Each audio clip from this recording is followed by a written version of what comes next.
안녕하세요. 저는 대학생 딸과 함께 살고 있는 40대 후반의 여자입니다. 사람이 살아가면서 만나게 되는 인연들은 우연이 아니라 필연으로 엮인 것이기 때문에 그 인연들을 소중히 여겨야 된다고 합니다. 그 중에서 특히 가족관계는 보통 인연이 아니기 때문에 그런 소중한 인연을 홀대하거나 쓸모가 없어졌다고 버리면 언젠가는 화를 입는다는 글이 있더라고요. 저는 그 말이 진짜인 것 같습니다. 왜냐면 제가 딱 경험한 일이 바로 저 글에서 나오는 것과 똑같았거든요. 어려운 처지에 가족들의 도움을 받았으면서 잘 되고 나자 뒤통수 치려 했던 전남편. 그리고 전남편이 그 어떤 일을 겪게 되었는지 그 사연에 대해 지금부터 말해보려 합니다. 저는 슬하에 딸 하나를 두고 평범하게 살아오던 주부였습니다. 저희 딸은 초등학생 때부터 바이올린 쪽으로 두각을 나타내서 그쪽으로 진로를 일찌감치 정했어요. 악기 전공으로 가르치려고 하니 돈도 많이 들긴 했지만 하나밖에 없는 딸이고 또 재능도 있다고 하니 저희 부부는 최선을 다해 지원을 해주고 싶었습니다. 예술중학교를 들어갔고 레슨을 받거나 학원을 가는 등 제가 운전을 해줘야 하는 일이 많았어요. 그래서 저는 따로 직장은 못 구했고 대신 아이 라이딩하는 틈틈이 인터넷을 이용해서 하는 마케팅 부업 같은 거에서 아이 학원비나 제 기름값 정도 벌고 그랬습니다. 그맘때 남편은 중견기업에 다니고 있었는데 오래 다녀서 연봉도 좋았어요. 그래서 조금은 빠듯해도 외벌이로서 크게 문제될 건 없었습니다. 남편도 저에게 따로 직장은 구하지 말고 아이한테만 신경을 쓰라고도 했었고요. 그런데 아이가 중학교 3학년쯤이었을 때 남편이 저에게 회사를 그만두고 장사를 하고 싶다고 하더라고요. 사실 남편은 그전에도 한 번씩 장사를 하고 싶다, 회사를 그만두고 싶다 이런 얘기는 종종 했었습니다. 하지만 그냥 말만 그렇게 하고 금방 마음을 접을 때가 많았는데 이번에는 회사 안에서 이런저런 문제가 좀 있어서 그만두고 싶기도 하고 또 그 김에 퇴직금 받아서 장사를 해보고 싶다는 거예요. 저는 남편에게 장사라는 게 쉬운 게 아니라고 당신은 평생 직장만 다녀봤지 장사를 해본 적이 없는데 할 수 있겠느냐 그랬습니다. 하지만 남편은 자기는 직장보다는 사업가 체질이라면서 잘할 수 있다고 큰 소리를 탕탕 치더라고요. 그러면서 자기가 여태까지 뼈 빠지게 일했는데 이제라도 해보고 싶은 걸 해보겠다고 하는 겁니다.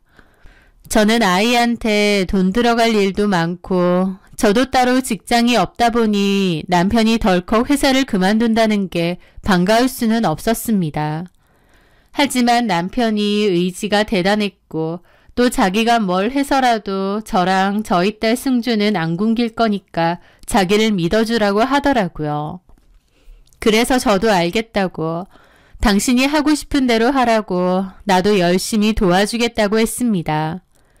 그렇게 남편은 다니던 직장을 그만두게 되었어요. 이런저런 걱정을 뒤로 하고 남편이 새로 시작하는 사업을 응원해 주기로 마음먹었죠. 그렇게 남편은 한 음식점을 인수를 받았고 요리 방법도 배우게 되었어요. 평소에 봐둔 곳이었고 그 식당 사장님하고도 개인적인 친분이 있었는데요. 그분이 개인 사정으로 가게를 접게 되자 남편이 자기가 인수를 하고 싶었던 거예요. 그 가게가 꾸준하게 장사가 잘 된 곳이었거든요. 그렇게 남편은 퇴직금 탈탈 털어 음식 장사를 시작하게 되었습니다. 그런데 음식 장사라는 게 손맛이 뛰어나게 좋던지 양이 엄청 푸짐하게 좋던지 위치가 너무 좋던지 하여튼 뭔가 특징이 있어야 잘 되잖아요. 남편이 원래 음식을 잘했던 사람도 아니고 집에서 해본 요리라고 라면밖에 없는 사람입니다. 그런 사람이 갑자기 음식 장사를 하니 아무리 다 배웠다 한들 예전 맛집의 맛이 재현이 되겠나요? 비슷하기는 할지언정 많이 달랐죠. 거기가 원래는 꽤 잘 되는 곳인데 남편이 인수를 받고 나서는 손님이 갈수록 떨어져 나갔습니다. 저도 나중에는 투입되어서 일을 도왔어요. 음식 맛도 좀 보완해 보려고 하고 서빙 일도 돕고 하다못해 인건비라도 줄여보려고요. 그맘때 저도 아이한테는 신경 못 쓰고 남편 가게 일에 전적으로 매달렸습니다. 그럼에도 갈수록 매출도 안 좋아지고 적자만 겨우겨우 면하는 수준이었어요. 남편은 호기롭게 장사를 시작했지만 생각보다 여의치 않았기에 나중에는 큰 돈을 들여서 마케팅도 적극적으로 했습니다.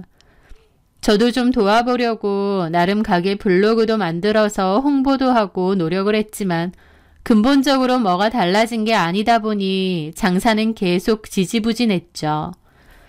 매출이 갈수록 떨어졌기 때문에 이대로 가다가는 문을 닫아야 될지도 모르겠더라고요. 투자했던 돈은 고스란히 날린 채로요. 그때 저도 속으로는 너무 힘들었고 그냥 회사 잘 다니지 왜 굳이 장사를 한다고 해서 이 고생일까 싶기도 했습니다. 하지만 속으로 그렇게 생각할지언정 겉으로는 오히려 더 씩씩하고 밝게 굴었습니다. 왜냐면 가장 힘든 사람은 남편일 거라고 생각했거든요. 좋을 때만 가족 아니고 힘들고 어려울 때도 서로 붙돋아주고 힘이 되는 게 가족이잖아요. 그러던 와중이었습니다. 저희 친정엄마는 친정아버지 돌아가시고 나선 시골 외할머니 댁으로 내려가셔서 혼자서 사시는데요. 거리도 있고 평소에 바쁘다 보니 자주는 못 찾아뵈거든요. 그맘때 엄마 생신도 있고 너무 못 간 것 같아서 가족들 다 같이 엄마를 뵈러 갔습니다. 그날 엄마가 저희 식구들 온다고 음식을 많이 준비해 주시고 특히나 제가 좋아하는 닭도리탕도 해주셨어요. 저희 엄마도 사실 예전에 동네에서 닭도리탕 장사를 하셨거든요. 가게 크기는 작았지만 장사는 꽤 잘 된 편이어서 동네 안에서는 나름 오래된 맛집이었습니다. 그러다가 아빠가 아프시고 돌아가시면서 접으시고 시골로 내려가신 거고요. 저는 엄마의 닭도리탕이 너무 맛있다 보니 다른 웬만한 곳에서는 먹어도 맛있는지 모르겠더라고요. 그리고 제가 흉내내도 그 맛이 잘은 안 났습니다. 하여튼 저 온다고 엄마가 실력을 발휘하셨고 저희 가족들은 엄마의 닭도리탕을 개눈 감추듯 먹었습니다. 그런데 남편이 한참 먹다 말고 바로 이거라고 외치더라고요. 뭐가 바로 이거야? 그래, 내가 왜 이걸 생각 못했지? 장모님 닭도리탕 최고잖아. 나도 이거 엄청 좋아했는데 까먹고 있었네. 근데? 나 식당 메뉴를 좀 바꿔야겠어. 지금 파는 걸로는 도저히 안 되겠어. 장모님한테 비법 배워서 이걸 팔아야겠어. 남편은 저희 엄마의 닭도리탕 비법을 배워서 그걸 팔아보겠다는 거예요. 저희 엄마도 과거에 이걸로 장사를 했었고 꽤 잘 되기도 했었다 보니 나쁘진 않을 것 같더라고요. 어차피 이대로 가면 가게 문 닫는 건 시군죽 먹기인데 뭐라도 해봐야 될 것 같았으니까요. 그렇게 남편은 가게 임시 휴업을 걸고 엄마에게 내려가서 닭도리탕 비법과 밑반찬 방법도 배웠습니다. 사실 엄마 장사하실 때도 배우고 싶다는 사람이 종종 있긴 했는데 엄마는 굳이 뭘 하면서 안 가르쳐 주신 걸로 알거든요. 그런데 사위가 알려달라고 하니 엄마도 최선을 다해 적극적으로 알려주셨어요. 딸 내외가 아등바등 하는 걸 아셨기 때문에 도움이 됐으면 하시는 마음이었죠. 그렇게 남편은 엄마네 집에서 지내면서 닭도리탕 비법을 배웠고 나중에 저도 먹어보니 저희 엄마가 하는 맛과 거의 비슷하게 내더라고요. 남편은 그렇게 메뉴를 바꾸고 재오픈을 했습니다. 초반에는 홍보가 덜 돼서 그런지 장사가 오히려 그 전보다 더 안 되는 것 같았고 그전 메뉴 먹으러 왔다가 메뉴가 달라진 거 보고 그냥 돌아가시는 분도 있었어요. 그래서 초기에는 더 장사가 안 됐죠. 하지만 그 후로 1명, 2명 먹어보고 입소문이 나면서 조금씩 손님들이 늘어나기 시작했습니다. 특히 한 번 먹어본 분들이 또 생각이 난다며 2번, 3번 찾아오고 단골이 되는 경우가 많아지기 시작했어요. 저번 남편 가게에서는 그전까지 딱히 단골이라고 할 만한 사람이 없었거든요. 그런데 단골들이 많이 늘어난 거죠. 그렇게 남편의 장사는 점차 잘 되기 시작했고 나중에는 손님들로 북적이기 시작했습니다. 주말 같은 때에는 기다리는 손님들까지 제법 생길 정도였죠. 저희 집은 재오픈을 하고 몇 달 만에 소위 줄 서는 맛집이 된 겁니다. 그맘때 저도 남편의 가게에 틈틈이 가서 일을 도왔고 주말에는 아예 같이 출근해서 일을 했어요. 남편은 바빠서 정신이 없지만 너무 행복하다고 했습니다. 그러면서 자기가 뭐라고 했냐고 자기는 사업가 체질이라고 안 했느냐며 허세를 부리기도 했습니다. 다만 그때도 좀 서운했던 건 사실 가게가 그렇게 잘 된 데에는 저희 엄마의 공이 상당히 크잖아요. 그럼에도 남편은 언젠가부터 자기가 잘해서 잘 된 것처럼 생각하는 것 같더라고요. 제가 한 번씩 우리 엄마한테 고마운 줄 알아 그렇게 장난을 치면 아 그럼 장모님 감사하지 정도만 얘기하고 그냥 맙니다. 저도 같은 얘기 자꾸 하긴 좀 치사해 보여서 말았지만요. 가끔씩은 저 사람이 자기 혼자 잘 돼서 잘 된 줄 아나 싶을 때도 있긴 했어요. 하지만 그런 건 사실 부부끼리도 느끼는 사소한 서운함 정도였고 어쨌든 남편의 성공은 제 성공이기도 했기에 진심으로 기쁘고 좋았습니다. 가게가 망하기 직전일 때 너무 마음고생이 심하고 앞길이 막막하기도 했는데 그때를 생각하면 지금의 성공이 너무 감사하게만 느껴진 거죠. 그렇게 시간은 흘러 4년 정도 흘렀을 때였습니다. 남편의 가게는 꾸준하게 잘 되었고 저희 딸은 고등학교 2학년이 되었습니다. 딸 입시 준비를 해야 했기에 저도 한창 바쁘기도 했고 또 이미 가게에는 상주하는 직원들이 많았기에 저까지 자주 출근할 필요는 없었어요. 그래서 바쁘거나 할 때만 가끔 가곤 했습니다. 그리고 남편은 그맘때 홀서빙 직원을 하나 더 구했는데요. 그 직원의 이름은 조수희였습니다. 수희 씨는 저랑 나이가 비슷했고 고등학생 1학년 아들을 키우고 있다고 했어요. 남편은 컴퓨터 수리기사 일을 한다고 하더라고요.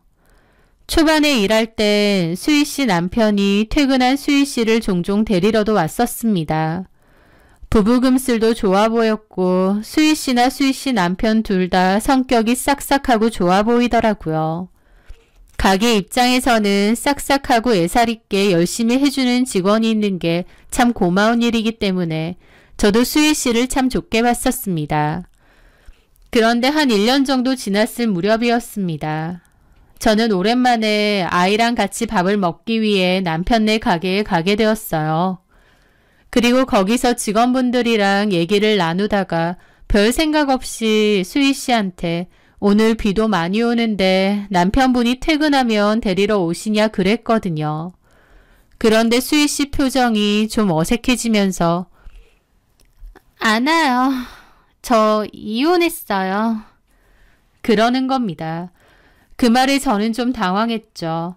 제가 가게에 자주 안 오긴 하는데 제 기억 속에는 수희 씨가 남편과 사이가 몹시 좋았던 걸로 기억하거든요. 그런데 난데없이 이혼을 했다고 하니 좀 놀랐죠. 하지만 남의 가정일이다 보니 제가 실례를 했나 보다 싶어서 먼저 사과를 했습니다. 아, 그랬어요? 미안해요. 나는 몰라서. 괜찮아요. 그 얘긴 더 이상 하지 않았지만 속으론 도대체 언제 이혼을 했다는 거지? 궁금하긴 했습니다. 그리고 그날 밤에 남편에게 물어봤어요. 나 오늘 모르고 실수했네. 뭘? 수희 씨 이혼했다며? 아니 언제? 내가 마지막으로 봤을 때 남편이 데리러 왔던 건 기억나는데 언제 이혼했대? 그 말에 남편도 미간을 찌푸리더라고요. 그런 걸 내가 어떻게 알아? 직원인데 몰라? 그런 얘기 안 해? 몰라. 바빠 죽겠구만. 그런 거 물어보고 다니겠어? 남 일에 관심은? 하면서 괜히 발끈하더라고요. 내내 붙어있는 직원이고 쉬는 시간 같은 때 모여서 이런저런 얘기도 많이 하지 않나요? 그런데 남편은 괜히 발끈하네 생각해서 저도 그냥 말았죠. 그런데 얼마 뒤 가게에 저랑 친한 주방 직원이 있는데요. 그 직원이 저에게 전화를 했습니다. 그리고선 청천벽력과도 같은 얘기를 전해주더라고요. 사모님, 사장님 있잖아. 요새 낌새 이상한 거 없어? 그게 무슨 말씀이세요? 내가 이 얘기를 할까 말까 고민 정말 많이 했는데 어쨌든 내가 사모님하고도 친하잖아. 그런데 사람 된 도리로서 모른 척하는 건 좀 아닌 것 같아서. 뭔데 그러세요? 사장님하고 수희 씨하고 보통 사이가 아닌 것 같아. 네? 저는 그 말에 머리가 띵해지더라고요. 직원들 사이에서 아름아름 소문이 퍼졌어. 두 사람 그렇고 그런 사이 같다고. 에이, 무슨 소리세요. 무슨 말도 안 되는. 누가 그런 소리를 하고 다닌단 말이에요? 뭐 때문에요? 직접 봤대요? 실은 직접 본 사람이 있어. 뭘 직접 봐요? 사장님하고 수희 씨가 같이 술 먹는 거 동네에서 본 사람도 있다고 하고 둘이서 은근히 서로를 보는 눈빛이 좀 달라. 게다가 수희 씨 이혼했다고 했잖아. 얘기를 도통 안 하니까 몰랐다가 나도 뒤늦게 알았는데 그 이혼이 사장님 때문이라는 얘기도 있고. 저희 남편 때문에 이혼을 한 거라고요? 그 얘기를 듣는데 너무 어처구니가 없고 황당하더라고요. 전혀 믿기지가 않아서 초반에는 화가 난다기보다 그저 황당했습니다. 뭔가 오해가 있을 거라고 생각했어요. 두 사람이 따로 술 마시는 걸 누가 봤다는 거예요? 아유, 그거야 말 못하지. 얘기해 주셔야죠. 직원이라고 해봤자 언니랑 수희 씨 빼면 4명밖에 더 돼요? 저한테 그냥 솔직히 얘기해 주세요.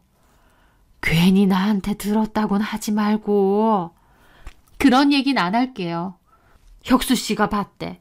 혁수 씨랑 수희 씨랑 같은 동네 사는데 동네에 있는 호프집 갔다가 둘이 그러고 있는 걸 봤대. 그런데 딱 봐도 보통 사이가 아닌 것 같더래. 서로 손도 만지고. 손을 만져요? 엄청 다정해 보이더라는데. 라는데 너무 벙찌더라고요. 황당하고 현실감도 안 느껴졌습니다. 가게랑 집 밖에 모른다고 생각했던 내 남편이 바람을? 그것도 수희 씨랑? 이게 말이 되나 싶더라고요. 저는 전화를 끊고 나서도 한참이나 멍했습니다. 그리고 그날 저녁 저는 남편 가게에서 좀 떨어진 곳에다 시동은 끈 채 차를 대놓고 가만히 지켜봤어요. 가게 마감을 했고 잠시 후 직원들이 퇴근하고 나오더라고요. 남편은 인사만 하고 바로 안 나오고요. 그리고 수희 씨도 나오는 게 보였습니다. 수희 씨는 가게 뒤편에 대놓은 차에 올라탔고 바로 출발하더라고요. 남편은 좀 더 가게에 있다가 문을 닫고 차에 올라타고요. 딱히 둘이서 같이 어딜 가는 것 같지는 않았고 남편의 차도 좀 있다가 출발을 했습니다. 퇴근하고 집으로 가는 것 같았죠. 저는 긴가민가한 생각으로 좀 멀찌감치 떨어져서 따라가고 있었어요. 그런데 집으로 가는 줄 알았던 남편의 차가 갑자기 다른 방향으로 확 틀더라고요. 뒤에서 뒤따라오던 저는 그 순간 심장이 철렁하는 겁니다. 저 사람이 집으로 안 가고 어디로? 라는 생각이 들었죠. 그렇게 저도 남편이 들어간 방향으로 따라갔는데 남편의 차가 안 보이는 겁니다. 뭐지? 싶어서 천천히 주변을 둘러보던 찰나 남편으로부터 문자가 온 겁니다. 단체 손님들이 빨리 안 가서 조금 늦게 퇴근할 예정. 이렇게요. 그걸 보는데 너무 기가 막힌 겁니다. 좀 전에 가게 마감하고 퇴근했고 그걸 제가 지켜보는데 남편은 뻔뻔하게 이렇게 저한테 보낸 거예요. 그런데 가만 생각해보니 남편이 예전에도 이런 식으로 저한테 문자를 보낸 적이 종종 있었습니다. 그럼 나한테는 이렇게 보내놓고 지금 조수희를 만나러 간 건가 싶더라고요. 저는 일단 전화를 걸었습니다. 제 전화를 안 받더라고요. 그때부터 제 심장은 튀어나올 것처럼 두근거렸습니다. 저는 정신 나간 사람처럼 두리번거리며 그 주변을 둘러봤어요. 남편의 차가 보일까 싶어서요. 남편의 차는 보이지 않더라고요. 저는 잠깐 정차를 하고 직원 언니한테 전화를 했습니다. 남편과 수희 씨의 관계를 알려준 그 언니에게요. 그리고 조수희 집 어디인 줄 혹시 아느냐 물었어요. 그 언니가 정확한 주소까진 모르는데 전에 얘기할 때 그 동네의 동사무소 바로 근처에 산다더라고 들었답니다. 주변을 찾아보니 동사무소가 보였고 그 근처에 차를 대고 걸어다니면서 남편의 차를 찾았습니다. 미친 사람처럼 두리번거리며 남편의 차를 찾는데 내가 지금 뭐 하나 싶으면서도 반드시 차를 찾아낼 거라는 생각이 동시에 들더라고요. 그래서 찾았냐고요? 네, 찾았습니다. 조수희가 했던 말처럼 정말 동사무소에서 가장 가까운 빌라 쪽에 남편의 차가 대여져 있더라고요. 저는 터질 듯한 심장으로 남편의 차 앞에서 전화를 걸었습니다. 안 받더라고요. 또 걸었습니다. 받을 때까지 한다는 생각으로요. 걸고 또 걸고 한 5통 정도 하니까 그제야 받더라고요. 여보세요? 아니 무슨 전화를 이렇게 많이 했어? 지금 어디야? 어? 남편은 좀 당황한 듯 떠듬거리며 말하더군요. 어디게? 가게라고 했잖아. 내가 지금 어디 있는 줄 알아? 어? 당신 차 앞에 있어. 장미빌라 앞에. 클락션 눌러줄까? 그래야 나올래? 뭐라고? 여기 조수희 집 앞이지? 내가 아무것도 모를 줄 알았니? 당장 올라가서 너랑 조수희랑 머리채 잡고 끌고 오기 전에 내려와. 저는 너무 화가 나더라고요. 평소에 남편에게도 늘 조근조근 좋게 말했는데 그때는 저도 너무 화가 나서 배는 게 없었습니다. 제 말에 남편은 잠시 후 C컵에서 내려오더라고요. 저는 남편을 노려보며 물었죠. 왜 혼자 나와? 조수희는? 저기 여보, 일단 나랑 얘기하자. 조수희 집 어디야? 인연 어딨어?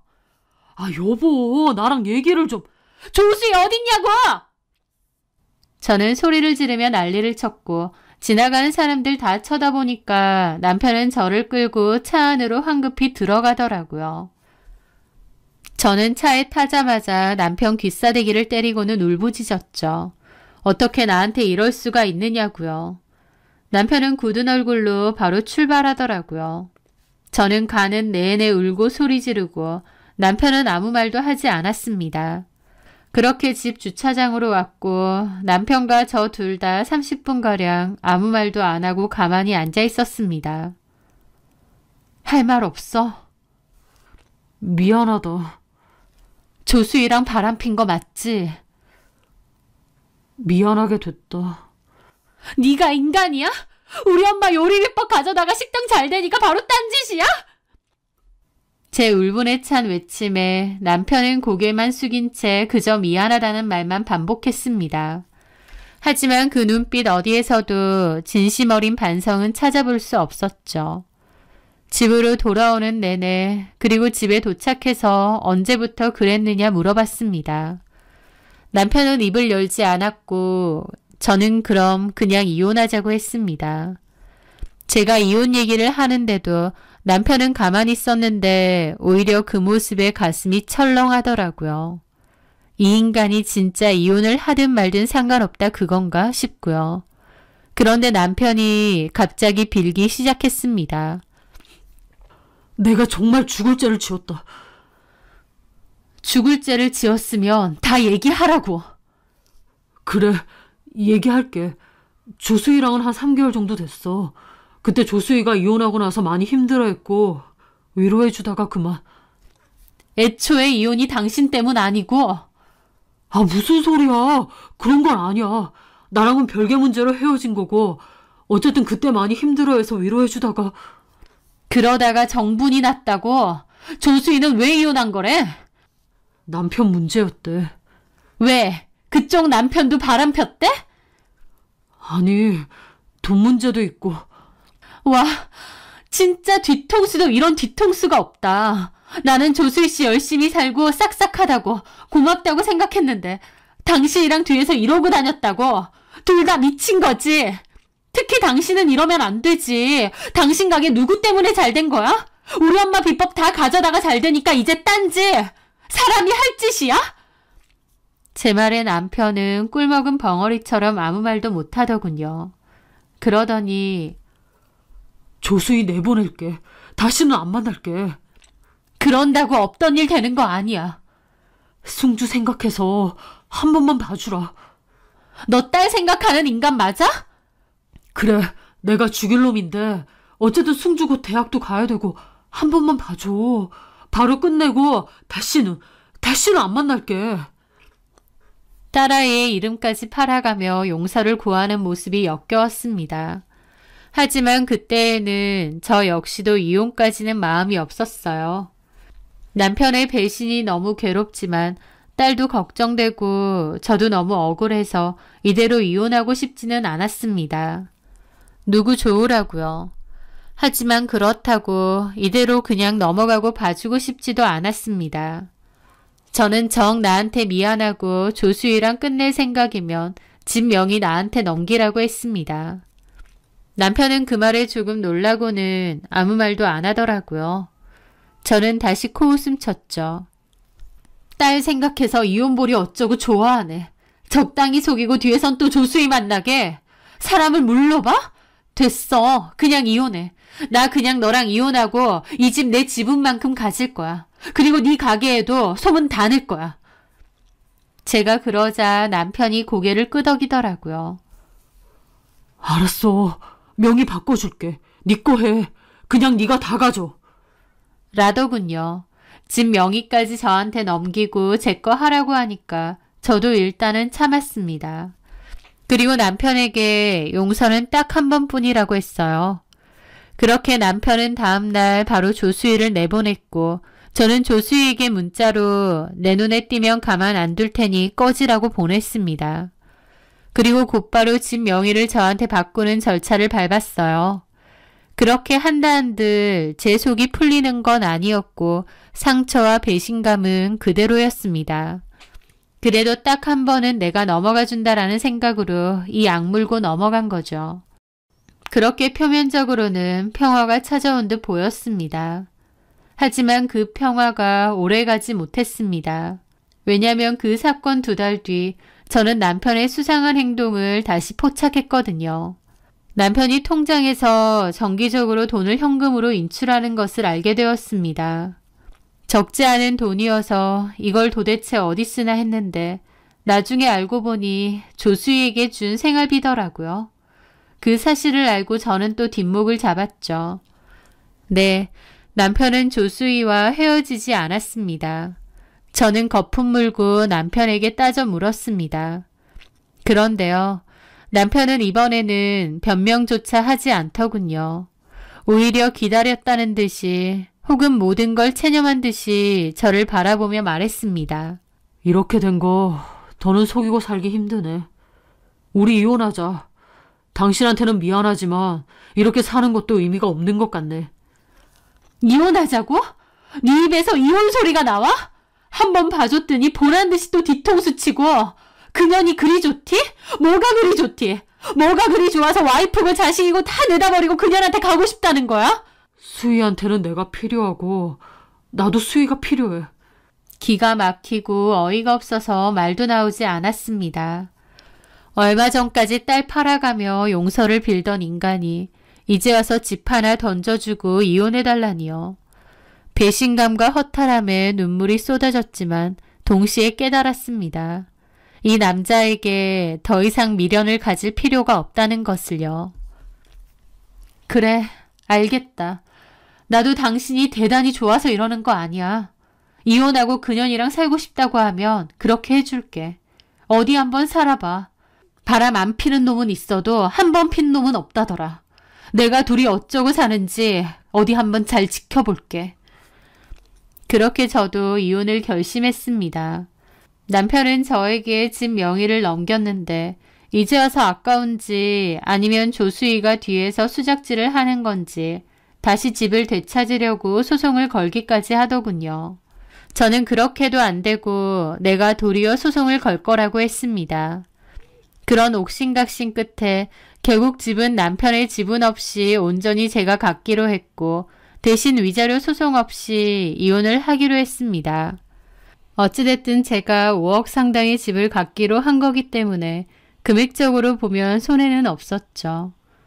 남편도 집은 저한테 넘겼지만 어쨌든 장사 잘 되는 가게도 있고 그토록 원하는 조수희랑 새살림도 차릴 수 있다 보니 신나 보이더라고요.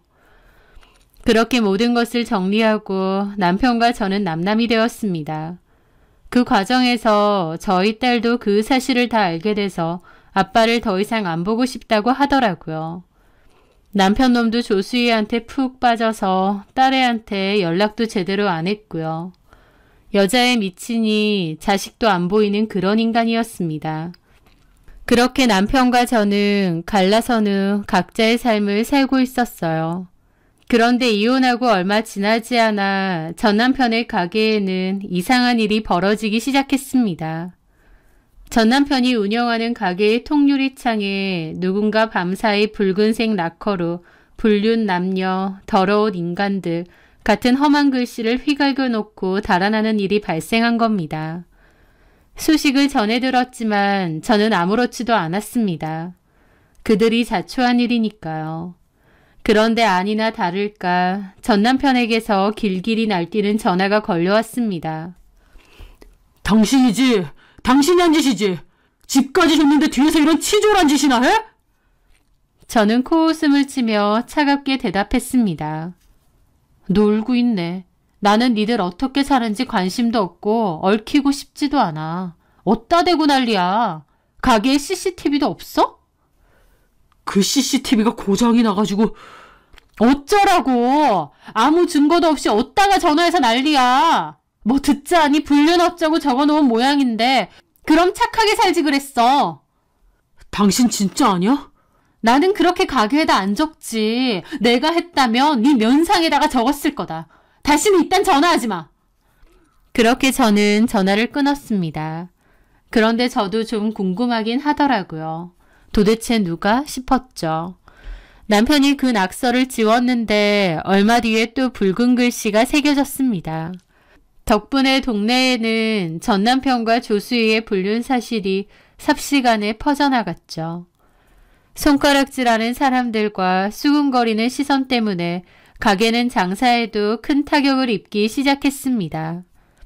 계속되는 낙서와 주변의 따가운 시선에 미칠 지경이 된 전 남편은 결국 범인을 잡기 위해 남편은 가게 CCTV도 고쳐서 새로 달았는데 한동안은 또 괜찮았나 보더라고요. 그런데 얼마 뒤 결국 덜미가 잡히고 말았습니다.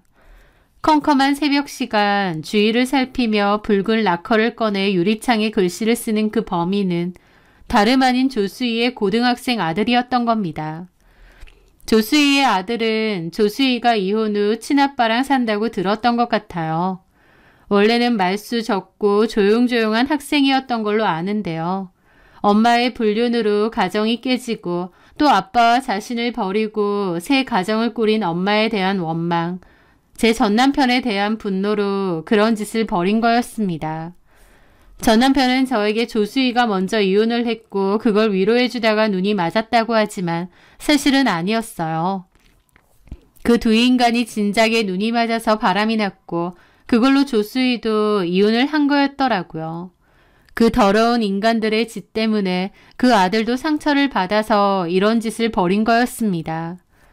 범인을 확인한 전 남편은 그 길로 조수희에게 달려가 난리를 친 모양이었어요. 그리고 경찰에 신고한다고 했는데 조수희는 당연히 아들이니 신고는 안 된다고 했겠죠. 그 일로 둘 사이도 상당히 틀어진 모양이었습니다.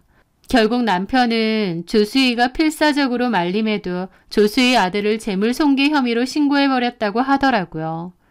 아무리 잘못을 저질렀다지만 자기 아들을 경찰에 넘겨버리니 조수희 역시 전 남편에게 완전히 정이 떨어진 듯 했습니다. 그 일을 계기로 두 사람은 서로에게 온갖 저주를 퍼부으며 처절하게 싸우다가 헤어졌다고 하더군요. 불륜으로 시작된 그들의 관계는 그렇게 파국을 맞이한 겁니다.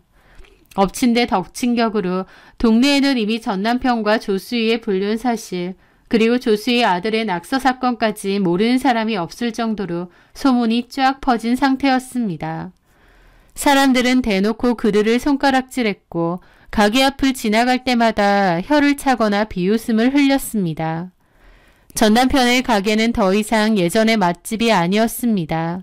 인터넷 가게 리뷰에는 불륜 남녀가 운영하는 더러운 곳, 음식에서 불륜 맛이 난다, 가정 파괴범 가게는 망해야 한다 등 온갖 악성 댓글과 조롱 섞인 별점 테러가 끊이질 않았습니다.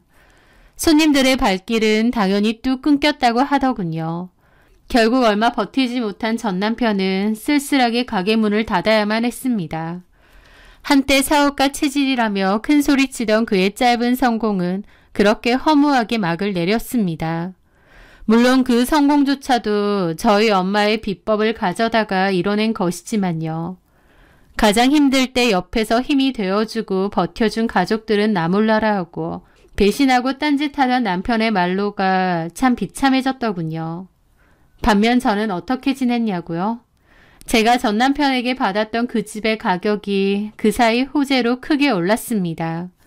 저는 적당한 시기에 집을 팔아 상당한 이익을 보게 되었고 그 돈으로 제 딸 승주가 입학하게 된 대학교 근처에 집을 새로 구했습니다. 지금은 딸과 함께 서로 의지하며 아주 편안하고 행복하게 잘 살고 있고요. 모든 것을 잃고 초라해진 전 남편의 소식을 간간히 전해 들을 때마다 저는 생각합니다. 어려운 시절 온 가족이 나서서 도와주고 심지어 우리 엄마의 소중한 가게 비법까지 아낌없이 내주었건만 성공하자마자 은혜를 원수로 갚고 배신했던 그 남자. 눈앞의 욕망 때문에 자신에게 주어진 소중한 것들을 스스로 걷어찬 그가 참 어리석다는 생각과 함께 인과 응보라는 말은 역시 틀리지 않는다는 것을 다시 한번 느끼네요. 제 사연 들어주셔서 감사합니다.